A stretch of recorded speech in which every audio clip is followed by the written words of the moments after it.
স্তম্ভ, রোমাঞ্চ, স্বরভেদ, বৈবর্ণ, কম্পন, অশ্রু, প্রলয় এই মহাভাবের বিকার ঘটেছে। কখনো বা কাঁদছে, কখনো বা কণ্ঠস্বর বিকৃত মানে ভেঙে যাচ্ছে, কখনো নয়ন জলে বুক ভেসে যাচ্ছে, কখনো সর্বঙ্গ কাঁপুনি হচ্ছে, কখনো বা প্রলাপ করছে মানে ভুল করছে। অষ্টসাত্ত্বিক ভাবের উদয় হয়েছে। বাম ভুজয় বা শনে মুখধা, বাম ভুজয় বা শনে মুখধা,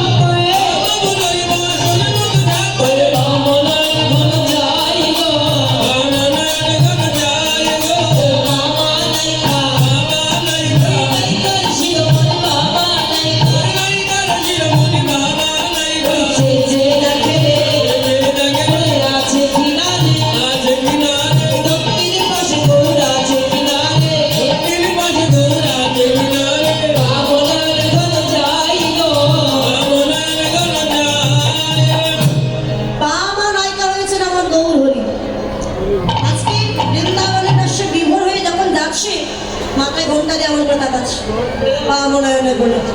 কেননা রাধা কৃষ্ণ একই আত্মা, দুই দেহ ধরি অনুনান্যে বিলাসের সাধন।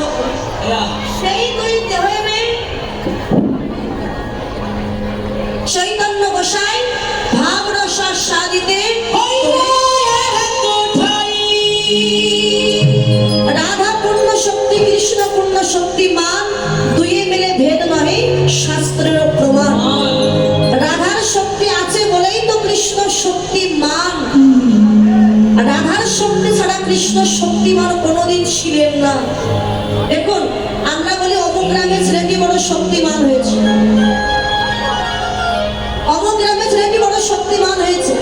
তার দেহে শক্তি আছে বলে শক্তিমান। শক্তি যদি না থাকতো শক্তিমান বলতো না। আমার দেহে শক্তি আছে বলে শক্তিমান। রাধার শক্তি ছিল বলেই কৃষ্ণ গিরি গোবর্ধন পাহাড় ধারণ করতে পেরেছিল।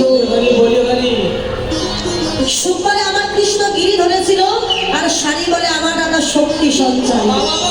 সুখ বলে আমার কৃষ্ণ মদন মোহন, আর শাড়ি বলে আমার রাধা বামে দক্ষ, নইলে শুধুই মদন। সুখ বলে আমার কৃষ্ণ মাথায় ময়ূর পাখা, শাড়ি বলে আমার রাধার নাম কি তাতে লেখা, যাই গো দেখা। সুখ বলে আমার কৃষ্ণ চূড়া বামে হেলে, শাড়ি বলে এমনি কি হেলে আমার রাধার চরণ পাবে বলে চূড়া তাই তো হেলে। তাই রাধার শক্তি আছে বলে কৃষ্ণ শক্তিমান। রাধা মোহন দাস চিতে করি অবিলাস, সেই চরণ যেন পাই বাঞ্ছা কল্প তরুভস্য কৃপা সিন্ধু বৈবাচ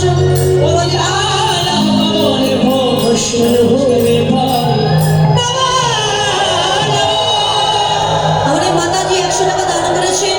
আশীর্বাদ করবেন আপনারা, স্বামী সন্তান নিয়ে যেন সুখে থাকে, কৃষ্ণ পদে প্রতি থাকে। তাই গৌর হরি।